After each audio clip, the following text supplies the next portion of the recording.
I decided to end my marriage because I thought my husband, who was having money problems, wasn't worth much. But everything changed on a business trip when he suddenly told me he not only wanted a divorce but was also marrying someone else. He accused me of only marrying him for his money and wanted me to give up any claim to our property.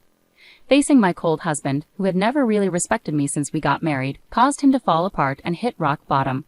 I'm Karen, 35 years old, raised by my single mom since my dad died when I was in kindergarten. Despite our financial struggles, we were happy as a family of 3. Even as an adult with a good job, I kept my thrifty habits from childhood. I married John, a rich man I met through a friend, attracted by his kindness and the wealthy life he offered. But after we got married, we clashed over money and traditional gender roles. While John wanted a traditional family setup, I was focused on my career and being financially independent. Before we got married, John wanted me to stay at home and take care of the household, assuming I'd be happy with traditional roles. I told him I wanted to keep working until we had kids, pointing out the financial advantages. He eventually agreed, but managing both work and chores at home turned out to be really hard. Even though I worked full-time, most of my day was spent on household duties, leaving little time for us as a couple. Meanwhile, John took on the traditional husband role but didn't help out with any household tasks. While he saw how busy I was, he mostly just relaxed after work and enjoyed dinner. As time went on, juggling work and home life started to strain our relationship, making me wonder if this was what marriage was really supposed to be like. Despite all my efforts, I was afraid to speak up about my unhappiness because I worried John might insist I quit my job. Even though he didn't help with household chores, I hoped that having children would improve our relationship. Sadly, we had grown distant, and I started to doubt if we could even have a family together. Feeling anxious about this, I finally brought it up with John. "Hey, don't you think we should start thinking about having kids?" I asked. "Kids? You seem pretty energetic for someone who's exhausted from work and chores," he replied. "It's not about that. I really want to have children. We haven't been married that long, but I'm already over 30. Women have a limited time to have kids, and it's getting harder for me to get pregnant as I get older. It's almost too late. But we don't really need kids. If we have one, you'll expect me to help out, right? I'm busy with work, and I won't be able to help with raising a child." It's odd to say you won't help with raising our child even before they're born, don't you think? I'm prepared to raise them on my own, but shouldn't you at least want to help? It's your child too. Raising kids is your responsibility. I work to support the family, so I won't be involved in raising them. You'll just complain that I don't help and make me out to be the bad guy. Maybe you've grown up thinking you have to have lots of kids because of being poor, but we're not poor. We don't need kids. End of discussion. With that, John abruptly ended the conversation and went to his room alone. In the living room, tears streamed down my face. Not only was my wish for children rejected, but my upbringing was also ridiculed. After that incident, our relationship quickly deteriorated. We hardly communicated, and the idea of having children seemed even further away as I continued to handle big projects at work while managing everything at home. I found myself growing more distant from John. One day, when I told him about an upcoming business trip, he surprisingly wished me well and hinted at a big surprise when I returned. Despite my feelings of giving up on him, his kindness and smile made me waver. But when I got home, my faint hope was shattered. The front door wouldn't open. John revealed the first surprise.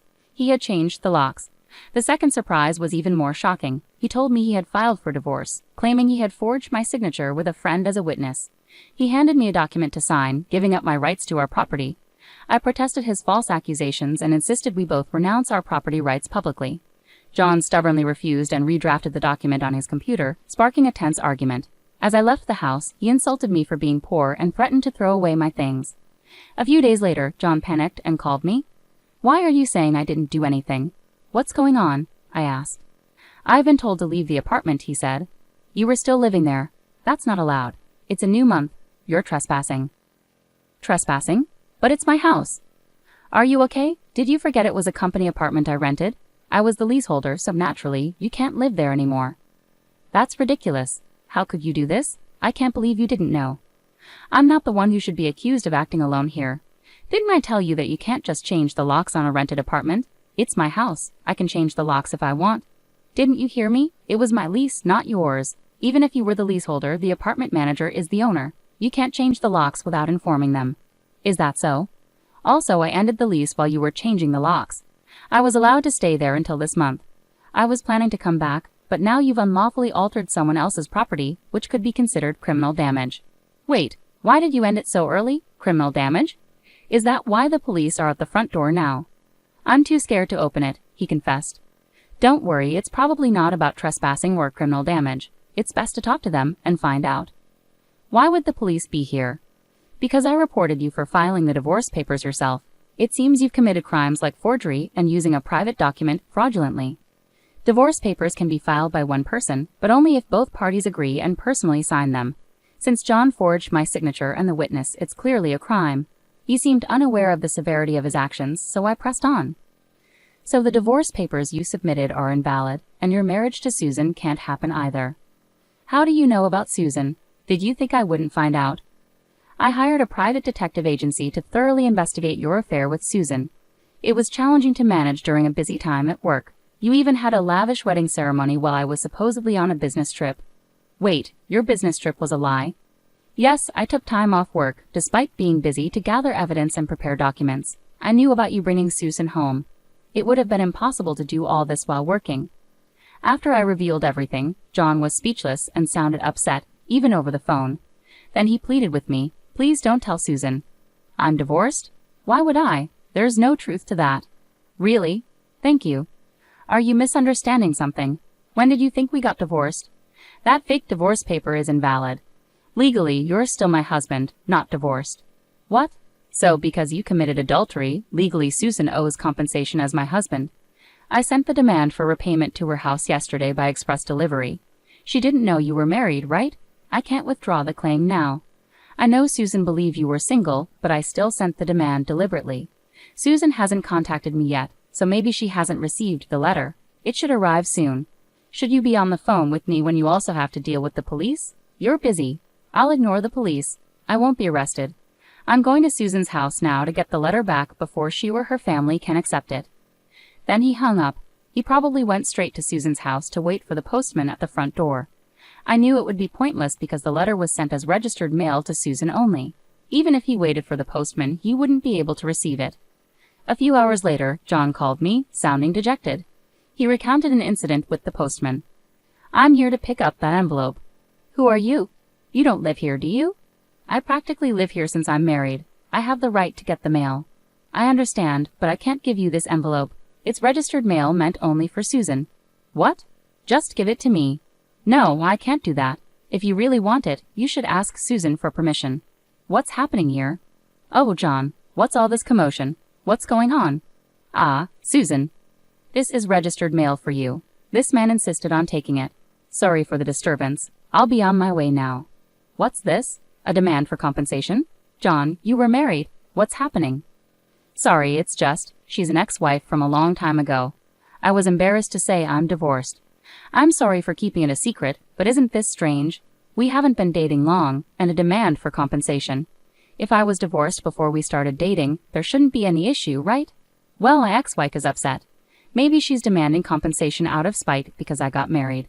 That was his excuse, but it was quickly debunked. The envelope included a letter I wrote along with my contact information, so Susan called me directly. During that call, I explained the affair, the invalid divorce, and how they had a wedding ceremony while he was still legally married to me. Despite the ceremony, they hadn't officially registered their marriage yet. John had planned to do it on April Fool's Day, but it was still pending. He likely delayed registering the marriage because he wasn't sure if the divorce was finalized. After being caught at Susan's house, John shamelessly reached out to me again. I still had some things to discuss with him, so we agreed to meet at a nearby cafe. As soon as I arrived, John started pleading, "Karen, please withdraw the compensation claim. Let's act like we've been separated for a long time and are officially divorced. Then I can apologize to Susan for hiding our divorce and maybe smooth things over. Do you think I'm desperate to stay married to you? I was already planning to file for divorce, but because you cheated, you'll pay compensation. Trying to squeeze money out of me, huh? Typical. Depending on my answer, everything could change. There's still an option where we don't get divorced.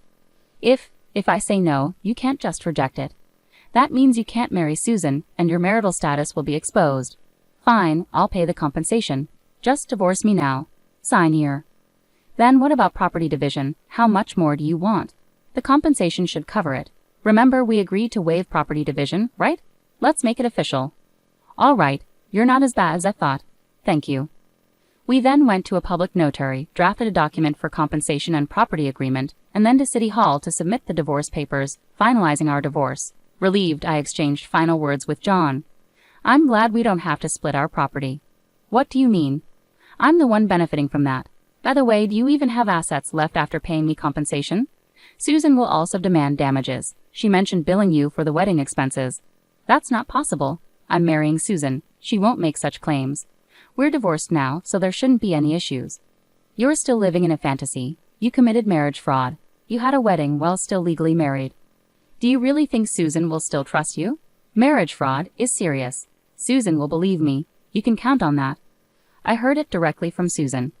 And weren't the guests at your wedding paid actors? You still owe them.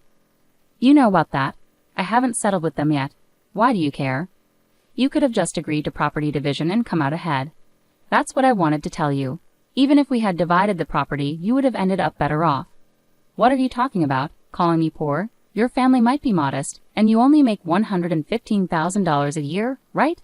Even with a raise, it wouldn't be more than $20,000. You don't own any property. You keep accusing me of being poor, but it seems you've misunderstood. Yes, my salary is $115,000, but I work for a foreign company. Did you know I'm the director of the American branch now? It's not $115,000 per year. It's $155,000 per month. That makes an annual income of $1.8 million. You're still not getting the numbers right. How do you manage to keep your job? It's $1.8 million per year. $1.8 million? That can't be true. Of course, I haven't had the chance to spend such an amount, so I've been saving it for the future. The savings from before our marriage aren't part of the property division, but there's still a substantial amount accumulated during our marriage. You were my spouse, after all. I'll have the divorce papers corrected. Are you all right? After all the disrespect, you expect me to happily undo the divorce? If you have that much money, why bother contesting the compensation, right? It's just a small amount to you. Whoever laughs at a penny will cry for a penny. This compensation is for the emotional pain you caused me. Honestly, I could ask for more. Now that it's settled, make sure you pay it, even in installments. I'll be frugal. Also, don't go back to that apartment.